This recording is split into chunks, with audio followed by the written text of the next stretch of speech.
Donc cette vidéo s'attachera à montrer le fonctionnement précis de la dernière loi électorale, la loi électorale en cours, appelée communément Porcellum, qui est une loi de Roberto Calderoli de 2005, qui est une loi proportionnelle à seuil et prix de majorité. Le prix de majorité donne la majorité absolue à la Chambre, à la coalition ayant remporté la coalition ou la liste seule ayant remporté la majorité relative. Une circonscription étrangère est créée à l'occasion de cette loi électorale. Les coalitions qui se présentent, donc coalitions de listes, sont créées avant les élections à travers un programme qu'il convient de publier et la détermination d'un chef de coalition. Les soglie di sbarramento ou seuils de représentativité sont variables selon que la liste se trouve ou non au sein d'une coalition. Enfin, le cas des minorités linguistiques est considéré, comme le veut la Constitution, car elles ne sont pas concernées par les seuils de représentativité. Donc le prix de majorité offre 55% des sièges à la coalition ou la liste ayant remporté la majorité relative. Elle donne 340 sièges à la Chambre pour une majorité à 315. La circonscription étranger et le Val d'Aoste ne sont pas concernés par ce prix de majorité, ce bonus de majorité, dans la mesure où ces élus viennent se surajouter aux 340 obtenus par le seuil de majorité. La circonscription étranger est constituée de la manière suivante, avec 12 sièges à la Chambre et 6 sièges au Sénat. Ils représentent le vote des Italiens à l'étranger. Les soglie di sbarramento ou seuil de représentativité. À la Chambre sont de 10% pour une coalition, 4% pour une liste seule et 2% dans une liste qui s'agrège à une coalition. Au Sénat, ces seuils sont doublés.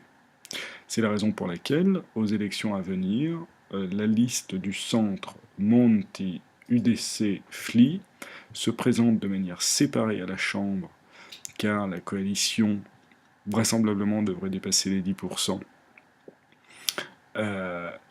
Chacune des listes n'est pas certaine de dépasser 4%, donc ils se coalisent et essayent de dépasser 10%. Au Sénat, cependant, ils ne peuvent se représenter en coalition, car cela suggère qu'ils aient au moins 20% des voix, raison pour laquelle ils se présentent sous forme de liste unique pour dépasser seulement les 8%. Dans le cas de figure présent, la coalition est donc représentée à la Chambre, puisqu'elle dépasse les 10%. C'est une coalition qui a la majorité relative, donc elle bénéficiera d'un bonus de majorité. Les listes ABCD dépassent le seuil des 2%, donc sont élus. Le cas des listes D, E, F inférieures à 2% est variable. La liste E est représentée, bien qu'elle fasse moins de 2%, car il s'agit d'une minorité linguistique qui a fait au moins 25% dans la circonscription où elle était présente. Le cas des listes F et D est différent. La liste D n'est pas représentée, elle fait moins de 2%. La liste F est représentée, bien qu'elle fasse moins de 2%, tout simplement parce qu'il s'agit du meilleur perdant. Qu'est-ce que le meilleur perdant? Parmi les listes au sein d'une coalition qui ne sont a priori pas représentées, celle qui obtient tout de même le plus grand nombre de voix, se trouve être représentée, car parmi les perdants, elle est le meilleur. C'est donc la règle du meilleur perdant, ce qui est donc assez intéressant pour les partis à faible diffusion. Comment sont répartis les sièges? Donc, cette liste de 36,9% obtient un prix de majorité. La liste A représente 42,1% de la coalition d'après les listes retenues. Elle a donc 143 sièges. La liste B, 28,1% de la coalition, 96 sièges, etc. Raison pour laquelle ils obtiennent 340 sièges. Sans prix de majorité, sans bonus de majorité, la liste A n'aurait obtenu que 94 sièges. On voit donc que ce bonus de majorité garantit un nombre beaucoup plus grand de sièges que sans ce bonus.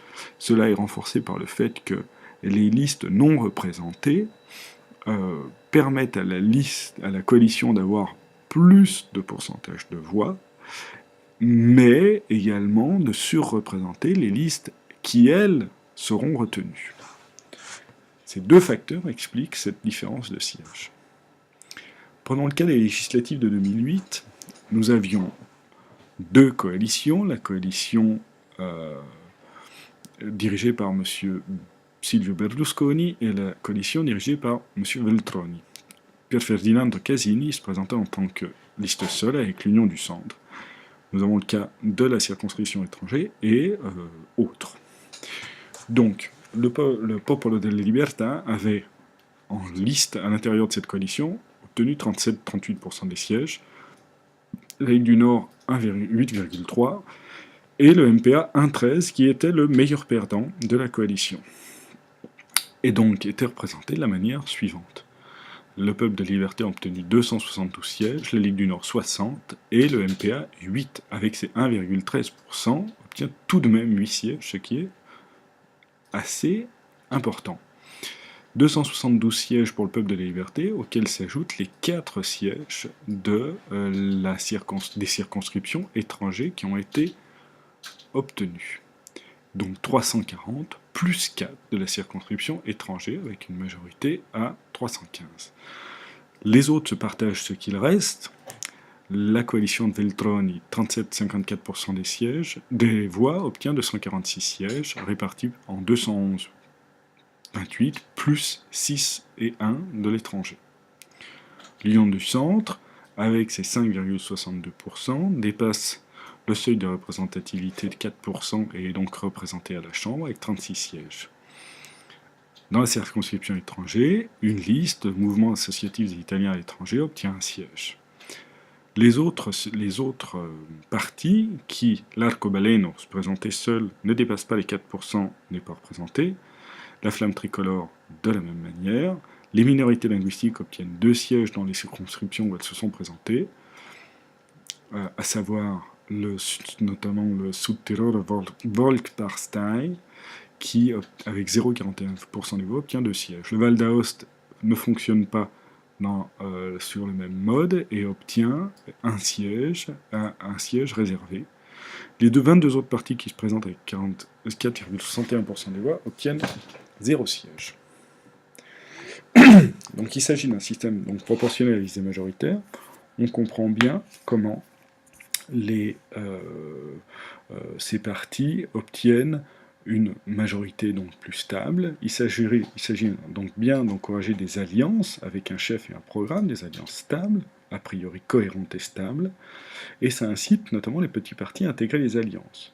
On le voit bien, les partis à faible diffusion ont plus intérêt à être dans une coalition, puisque le seuil de représentativité est inférieur. Il faut 2% pour être représenté dans une coalition à la Chambre, 4 si l'on est hors coalition, et la règle du meilleur perdant offre à n'importe lequel de ces petits partis la probabilité de pouvoir être présent à la Chambre avec un nombre tout de même confortable d'élus. On le voit avec le MPA qui, avec 1,13% de voix, obtient tout de même 8 sièges.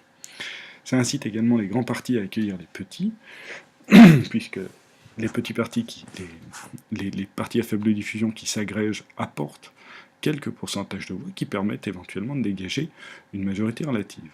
On peut considérer que de nombreux partis constituant une coalition sans pour autant atteindre le seuil de majorité permettent également aux partis plus importants présents dans cette chambre d'accroître leur place dans la mesure où les listes non retenues laissant un espace vacant, les listes retenues pèsent davantage au sein de cette coalition. Ainsi, le Porcellum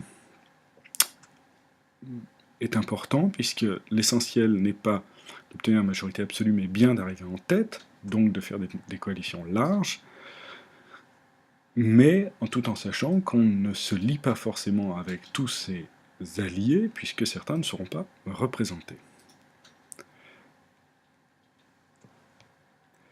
Le nouvel échec de la bipolarisation est évident, avec les dernières législatives, avec l'éclatement du PDL et le cavalier seul de la Ligue du Nord que l'on a pu observer dans les derniers temps.